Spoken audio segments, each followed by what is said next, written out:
سلام بنات، راكم حبيباتي؟ ان شاء الله تكون في احسن صحه وعافيه. البنات رجعنا اليوم فيديو جديد. عندنا لي موديل تاع قطيفه هايلين ما شاء الله، ان شاء الله ينالوا اعجابكم. وشي هالبنات راح نتطرق لواحد النقطه نتاع كميه القماش خاصه في القطيفه البنات.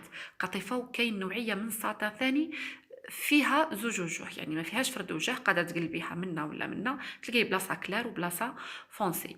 كي تجيبي لي انا ميطرتين ونص تاع قماش وتقولي لي انا بغيت موديل لارج ولشتا سامبل من الفوق، مش شرط يكون درابي ولا يكون سما ديك هي حكايه واحده اخرى، لازم تحتاجي كميه تاع قماش اكبر.